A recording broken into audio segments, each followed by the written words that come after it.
Hello everyone, this is Shoaib Aftab, NEET 2020 all India rank 1। आज के इस वीडियो में मैं उन स्टूडेंट्स के बारे में डिस्कस करूंगा, उन स्टूडेंट्स के लिए एक बेस्ट स्ट्रेटजी बताऊंगा जिन्होंने ऑलरेडी डिसीजन ले लिया है कि वो ड्रॉप लेना चाहते हैं। क्योंकि यार देखो, नीट 2024 का पेपर तो हो चुका है, आप में से मैक्सिमम स्टूडेंट्स ने ऑलरेडी अपना स्कोर कैलकुलेट कर लिया है और काफी स्टूडेंट्स ऑलरेडी अपना मन बना चुके हैं कि यार इस साल तो हमारा सिलेक्शन जो है अच्छे कॉलेज में नहीं हो रहा एंड हम प्रॉपरली जो है प्रिपरेशन अब नेक्स्ट ईयर के लिए ही करेंगे, नीट 2025 के लिए करेंगे। तो एक साल का एक प्रॉपर ऐसा प्लान जिसमें यार आपकी 11th भी कवर हो जाए, 12th भी कवर हो जाए और आपके जो पास्ट में जो मिस्टेक्स थे जिसकी वजह से शायद आज आपको ड्रॉप लेना पड़ रहा है, वो सारी चीजें भी जो है कवर हो जाए और आप नीट 2025 में जो है फाइनल अपना सिलेक्शन ले सको। आज का ये वीडियो उसी के बारे में है। तो यार बिना टाइम वेस्ट इसको शुरू करते हैं।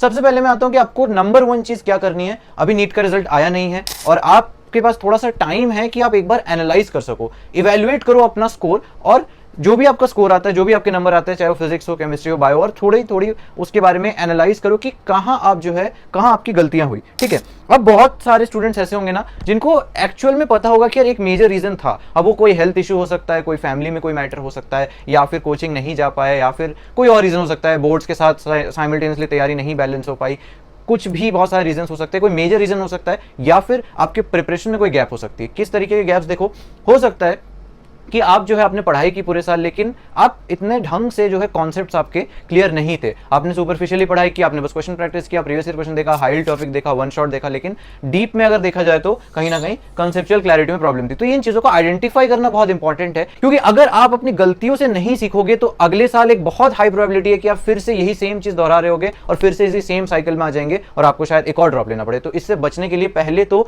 मिस्टेक को एनालाइज करो। हो सकता है कि आपके बैकलॉग्स रह गए हों, क्योंकि यार इतना सारा सिलेबस है, इतना कुछ पढ़ना है, बोर्ड्स भी मैनेज करना है, तो कहीं ना कहीं बहुत स्टूडेंट्स ऐसे होंगे जिनके बैकलॉग रह गए हैं, कोचिंग में बैकलॉग आ जाता है, तो फिर करंट सिलेबस के साथ वो चीज़ कवर कर पाना बहुत मुश्किल होता है। हो सकता है वो कोई वीक सब्जेक्ट हो कि भैया केमिस्ट्री और बायो तो बहुत अच्छे से आती है, लेकिन फिजिक्स बिल्कुल बनते ही नहीं है, क्वेश्चंस ही नहीं बन पाते हैं, उसमें जो है कॉन्सेप्ट ही नहीं समझ आता है, फॉर्मूला कौन सा लगाए, क्वेश्चन आते ही जो है घबराहट हो जाती है। तो इस वजह से ये भी हो सकता है, या फिर पेपर अटेम्प्टिंग में कोई बड़ा मिस्टेक हो गया हो सकता है पेपर वाले दिन जो है आपने बहुत सारे ओएमआर फिलिंग में गलती कर दी हो, या फिर पेपर अटेम्प्टिंग आपका इस तरीके से था, आपको टाइम ही नहीं मिल पाया सारे क्वेश्चन सॉल्व करने का, या फिर आपके सिंपल पेपर में बहुत सारे सिली मिस्टेक्स हो गए। तो ये सब रीजंस हो सकते हैं। पहले तो एक एक सवाल के लिए, एक एक सब्जेक्ट के लिए अपने खुद से एनालिसिस लिखो, कहीं पे लिख लो यार, माइंड में बस सोचने से नहीं होगा। अगर आप लिखोगे तो उस चीज को जो है आप पूरे साल उस पर काम करोगे। तो यार वीडियो के टॉपिक में मैं आगे बढ़ूंगा, लेकिन उससे पहले मैं आपको बता दूं, ड्रॉपर स्टूडेंट्स के लिए एक मेजर मिस्टेक जो उन्होंने कर रखी होती है वो ये होती है कि यार वो बहुत ज्यादा डेविएट हो जाते हैं अपने मेन कोर्स से, यानी कि जो प्रीवियस ईयर क्वेश्चन है, जहां से प्रीवियस ईयर टॉपिक्स है, जहां से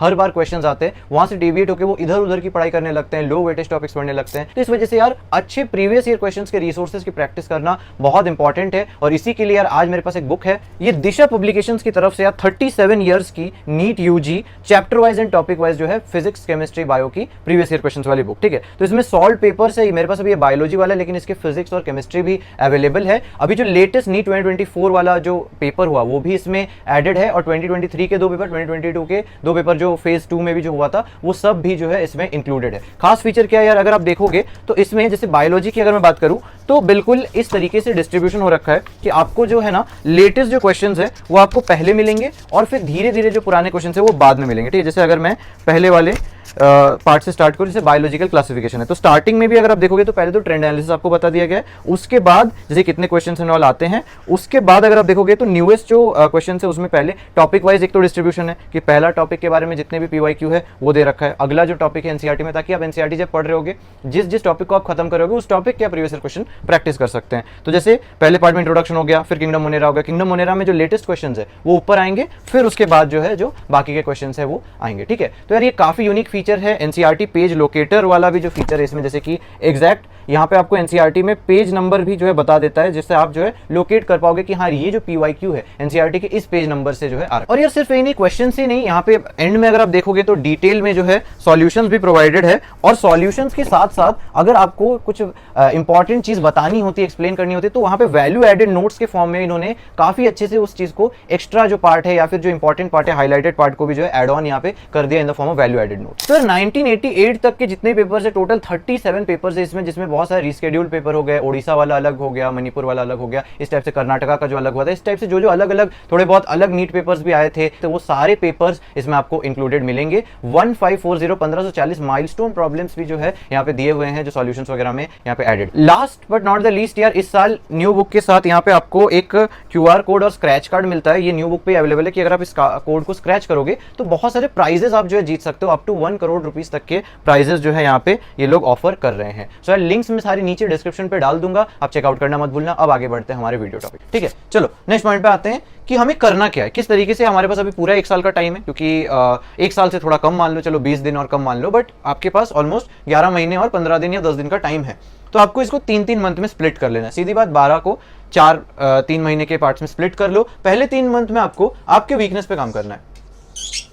अब लेट से मेरा फिजिक्स जो है वीक था, इस साल मेरे फिजिक्स में सिर्फ और सिर्फ 50, 60, 70 नंबर बन पाए, इस वजह से मेरा सिलेक्शन रुक गया, ठीक है। जहां मेरे 630, 640 आने चाहिए थे, वहां मेरे 520 या 500 रह गए या फिर 480 रह गए। तो मेरे 100 मार्क्स जो है फिजिक्स में ही कम रह गए। तो अब वो फिजिक्स को कैसे काम करना है, या फिर कोई और सब्जेक्ट हो सकता है, किसी को केमिस्ट्री टफ लगती है, किसी को बायो टफ लगती है, मेरे केस में बायो था। तो डिपेंडिंग ऑन कि आपका वीक सब्जेक्ट या वीकनेस हो गया, कुछ भी हो सकता है। मे बी बैकलॉग बहुत सारा बचा था, ठीक है ना, 20 चैप्टर का बैकलॉग बचा हुआ था, वो 20 चैप्टर कंप्लीट नहीं हो पाए थे। पहले 3 महीने ढंग से उन 20 चैप्टरों को कर लो। पहले जो बैकलॉग है, जो वीकनेस है, जो वीक सब्जेक्ट है, वीक टॉपिक है, कुछ भी अगर सिली मिस्टेक्स है, पेपर प्रैक्टिस नहीं थी लेकिन सिलेबस कंप्लीट था, तो पेपर प्रैक्टिस करो। पहले 3 महीने सिर्फ पेपर्स ही सॉल्व करो, ठीक है। हर ऑल्टरनेट डे पे पेपर सॉल्व करो, बीच में रिवीजन करो, हर ऑल्टरनेट पेपर फिर बीच में रिवीजन, इस टाइप से करो। लेकिन 3 महीने आपको अपने वीकनेस पे काम करना ही पड़ेगा, तब जाके जो है आप अगले साल में सेम मिस्टेक नहीं दोहराओगे, ठीक है। नेक्स्ट 3 महीने आपको क्या करना है, 11th की प्रिपरेशन करनी है। उसके अगले 3 महीने 12th, और फिर अगले 3 लास्ट के जो 3 महीने वो कंबाइंड रिवीजन। अब यार आप कहोगे भैया आप इतने लेट कह रहे हो कि 3 महीने तक हम 11th भी ना पढ़े, 12th भी ना पढ़े, तो करे क्या। तो देखो यार, जो आप अपने वीकनेस पे काम करोगे, या बैकलॉग चैप्टर्स कर रहे होगे, या फिर जो वीक चैप्टर्स कर रहे होगे, तो वो भी तो यार 11th या 12th में से ही होंगे। तो आप कहीं ना कहीं लेट से अराउंड 30% ऑफ योर सिलेबस तो ऑलरेडी पहले 3 महीने में कवर कर रहे होगे। और ये 30-40% वाला सिलेबस वाला ही पार्ट होता है, जिसकी वजह से हमारा सिलेक्शन जो है रुक जाता है। तो जो 30-40% सिलेबस जो कमजोरियां थी वो सब करते रहो। कोचिंग सिलेबस अगर आप जाते हो, कोचिंग जाते हो, तो आपको पैरेलली करना है। अब इन सब चीजों को मैनेज कैसे करना है वो भी मैं बताऊंगा। तो यार देखो, पैरेलल कोचिंग चलती रहेगी, कोचिंग में आपको पढ़ाते रहेंगे, तो आपको वो तो पढ़ना ही है, और साथ साथ आपको ये जो है ये स्प्लिट भी माइंड में लेके चलना है कि भाई कोचिंग में जो चल रहा है वो पढ़ते रहो, और साथ साथ जो है मेरे साथ ये 4 चीज जो है कंप्लीट होती रहे, ठीक है। चलो अब आते हैं मॉक टेस्ट पे। अगर आपको लगता है कि मॉक टेस्ट की वजह से मैं सिलेक्शन नहीं रुका था, मतलब मॉक टेस्ट प्रैक्टिस तो ठीक ठाक ही थी, बाकी और रीजंस थे, तो मॉक टेस्ट आपको यूजुअल फ्रीक्वेंसी पे देनी है। और यूजुअल फ्रीक्वेंसी क्या होती है, महीने में 2, यानी कि एवरी 14 डेज, यानी कि हर 2 हफ्ते में आपको एक मॉक टेस्ट देना है। 7 दिन का भी दे सकते हो, बट यूजुअल मैं रिकमेंड करूंगा 14 दिन वाला ही सही रहता है, या फिर जो भी आपके कोचिंग में। और कोचिंग्स में मैक्सिमम से मैक्सिमम कोचिंग में यार हर 14 दिन में एक मॉक टेस्ट होती है, तो वो मॉक टेस्ट आपको जो है देते रहना है, ठीक है। चलो नेक्स्ट पार्ट पे आ जाओ कि टाइम को मैनेज कैसे करें। कि भैया आप बोल रहे हो आपको कोचिंग वाला सिलेबस भी पढ़ना है, और साथ में ये जो आपने डिस्ट्रीब्यूशन बताया, पहले वीकनेस 3 महीने, फिर 3 महीने 11, 3 महीने 12, ये भी पैरेलल में करना है। तो 2 ही पार्ट है, हमें 2 ही पार्ट का ध्यान रखना है। उसको टाइम को कैसे बांटे, देखो 6 घंटे तो आपकी कोचिंग में पूरी की पूरी चली जाएगी, तो आपको विद कोचिंग बाकी चीजें मैनेज करनी है। बाकी के जो 6 घंटे, अब यार देखो आपका ड्रॉप ईयर है, आपको स्कूल तो जाना नहीं है, तो 6 घंटे आराम से पुटअप कर सकते हो। कुछ स्टूडेंट्स उससे ज्यादा ही पुटअप करते हैं, 7 या 8 घंटे पुटअप करते हैं, लेकिन आप पे है यार 6 घंटे मैं रिकमेंड करूंगा। 6 घंटे को 3-3 घंटे के 2 पार्ट में सिंपल स्प्लिट कर दो।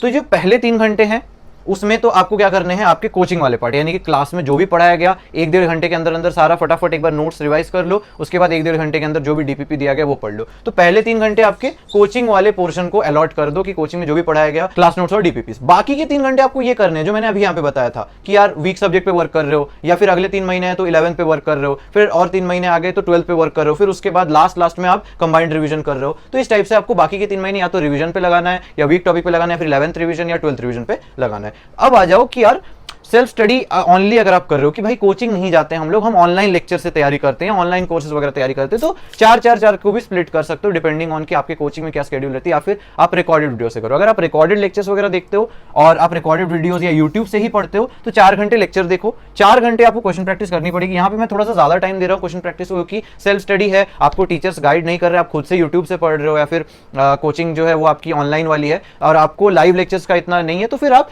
क्वेश्चन प्रैक्टिस थोड़ा ज्यादा करो। 4 घंटे मैंने क्वेश्चन प्रैक्टिस के लिए दिया है और 4 घंटे आप रिवीजन। तो डिपेंडिंग ऑन कि आप सेल्फ स्टडी ओनली कर रहे हो या फिर विद कोचिंग कर रहे हो, इस टाइप से आप जो है प्लान कर सकते हो। तो खुद का प्लान थोड़ा बनाना पड़ेगा, बट ऑन द लाइंस, इसी के लाइन पे आपको कुछ ना कुछ प्लान जो है डिवाइस करना पड़ेगा। अब आ जाओ कि भाई करना क्या है, कुछ कुछ पॉइंट्स टू रिमेंबर पे आते हैं। स्टे मोटिवेटेड और बैलेंस करना है, मतलब आपको प्रायोरिटीज अपने सेट रखने कि यार जो अगर मैं वीकनेसेस भी कर रहा हूं तो वीकनेस में भी मैं पहले हाई यील्ड कर लूं। हाई यील्ड के मेरे बहुत सारे वीडियोस मिल जाएंगे, आपको याद होगा यार 48 चैप्टर्स में कैसे 600 मार्क्स स्कोर कर रहे हैं। तो इस टाइप से मैंने बहुत सारे वीडियोस बना रखे थे। फिजिक्स में कौन सा अल्ट्रा हाई प्रायोरिटी चैप्टर है, केमिस्ट्री में कौन सा अल्ट्रा हाई प्रायोरिटी चैप्टर है। तो प्रायोरिटीज एकदम सेट रखो। ऐसा भी नहीं है कि यार हमें सारा कुछ फिर से वही एक एक चैप्टर जिसमें से सवाल भी नहीं आते या फिर एक ही सवाल आता है उसमें आप 3 दिन 4 दिन लगा रहे हो। तो टाइम का भी मैनेजमेंट करना पड़ेगा, प्रायोरिटी भी सेट रखनी पड़ेगी। रिवीजन आपको मल्टीपल टाइम्स करने हैं, ठीक है। हाई यील्ड रिसोर्सेज करते रहने। अब वो हाई यील्ड रिसोर्स में आप चैप्टर के फॉर्म में भी कर सकते हो कि हाई यील्ड चैप्टर पहले कर लिए, फिर बाकी जो चैप्टर्स में थोड़े कम यील्ड है उसके अंदर के हाई यील्ड टॉपिक या सब टॉपिक कर लिए कि भाई ये चैप्टर इतना इंपॉर्टेंट नहीं है लेकिन मेरे को पता है इस चैप्टर के अंदर जो ये 3 सब टॉपिक है या 3 टॉपिक है इसमें से बार बार सवाल आते हैं, तो वो सिर्फ 3 सब टॉपिक ही पहले कर लिए।